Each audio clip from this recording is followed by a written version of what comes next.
Evening, that time again, just to make another update video.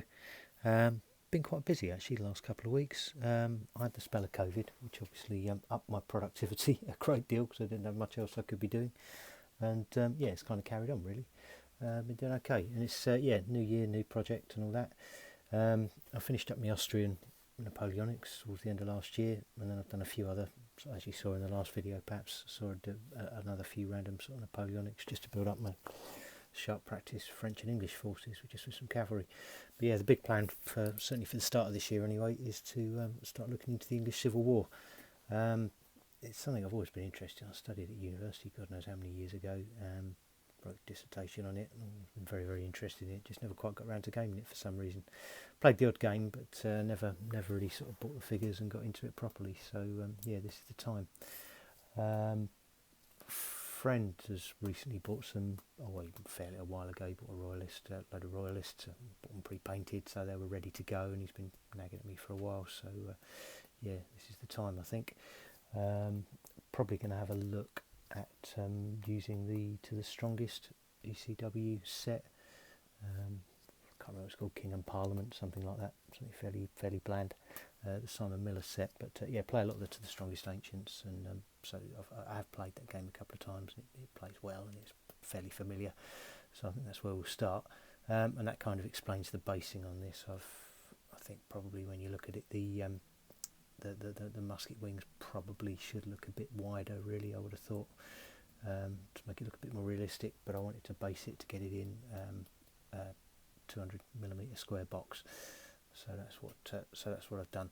The other way to try and make it a bit more realistic was to make the pikes much narrower, but then you'd hardly have any there, so that didn't really seem to work either. So this was the best kind of compromise. I put some stills up at the end so you can see them a bit better. But yeah, this is the first regiment we painted. It's a lot of you probably recognise them. The troops there are all sort of warlord games. I got a very cheap deal on the Scots Covenanter army. The logic with them being, I didn't really fancy doing a parliamentarian army. Obviously I'm not going to do a royalist army because that's what my mate's got, so I sort of went north of the border for something a bit different, a bit more interesting. And the beauty of these guys is over the course of the conflict, they actually fought on both sides. If you take it forward into the Second Civil War, they fought both sides. So you can put them against either royalists or parliamentarians, and you've got a realistic, feasible game. So that was the theory. And like Scotland anyway, go there on holiday every year and really into the place. So yeah, it all kind of came together with this one. And also the beauty of these as well is they're very quick and easy to paint. Been using contrast paints on these ones for the coats and trousers, and it's come off pretty well. I think actually they do okay. The figures have got enough detail in them that the contrast works pretty well. It's not my best work. I mean, if I was doing them properly, I'd highlight them up and make them look a lot nicer. But I think they do okay but they come up pretty nicely for what they are. You spend a bit of extra time on the faces and on the command figures. I did do the command figures properly in inverted commas. Yeah, so because they're metal figures as well, so you always feel like you should put a bit more time into those. So yeah, it's come up a nice little unit. I think should say on the command figures actually. I think they're Perry. I got a few boxes of the Scots Covenanters infantry from Warlord, which typical Warlord style. They're just box standard ECW figures with pack of bonnets. Should have seen that coming really, but yeah, they still work pretty well. But yeah, I didn't want the same command figures with every unit, so I bought a few Perry commands as well, and they scale up pretty well, and I'm going to mix them around in different regiments in different combinations. So I think they're probably all Perrys, those ones, but others will have combination of the two, and as I say, they seem to work pretty well together. Just make things varied. The flag's nothing special. It's just the flag out the Warlord box. Got it photocopied, and it seems to do okay. And yeah, usual. I always seem to end up using the Geek Gaming. The Patchy Plains for the basing, which seems to work pretty well. And I've got his tufts on there as well, particularly the heather there, the purple heather. It seemed to give it a bit of a Scottish theme, so I quite like that. Yeah, so that's the first regiment. Can't think there's much else to say. We'll put some stills up at the end so you can see them a little bit better. What I did do with these, you get some random poses with these figures. You get some that sort of, as you'll see in a minute, you get some with the pikes lowered and some with the pikes raised, and some with the infantry sort of, some of the musketeers marching and some with them firing, and it looks a bit. Lots of people do it and it looks fine, but I kind of felt I wanted to try and give the regiments a bit more of a theme. So this is the sort of marching stroke standing poses, and the next one I'll put up in a second is the second regiment I did, and that's got the more sort of attacking. You've got the musketeers firing and the pikes being lowered, and it just looks a bit more dynamic. So yeah, just to mix it up a little bit. But yeah, I'll put the second regiment up now. Yes, this is regiment number 2. Again, because we've got this in the more attacking pose, I've got the command at the back on this one, which I think is probably where they would have hung around rather than standing in front of the pikes. Doesn't seem a great place to be as they're being lowered. Again, contrast paints for the jackets and trousers. Obviously normal painting for pretty much everything else, but yeah, contrast on the jackets and trousers seem to work pretty well and saved me a lot of time. I mean, I got through these really quickly.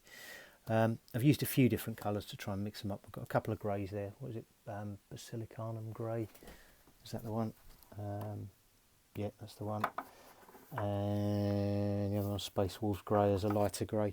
I know probably realistically they had a more sort of a browny grey colour to them, but again, I'm trying to get through these relatively quickly while still making a reasonable job of them. So they're the colours they're going to be, and I've blocked in the odd random brown jacket or black jacket as well, just to sort of just to mix it up a bit and make them look a bit less uniform. You can see there are a few sort of woolen hats and things as well. Yeah, just to make them look like they've been in the field for a little while. So yeah, second regiment. So that's 2 regiments done now. I've got 2 more that are well on the way. I'm trying to mix those up a little bit. Apparently there was one unit, according to the Warlord inlay anyway, that wore red jackets, so I'm doing that regiment. And then there was another one that potentially wore black, so I'm doing that as well, just to keep it varied. And just to make sure everything's not completely grey. There'll be more regiments to come as well, I imagine, and they'll be done in the grey, so it won't look too odd having a couple in different colours. But yeah, nice figures actually. You know, for the price you pay. You know, as I say, you can get a bit annoyed with the way Warlord recycle everything, and which means that things don't always quite work for what you want them, but they're 99% of the way there, and yeah, they look okay. I think they come out all right. So yeah, I think that's probably about it for this video.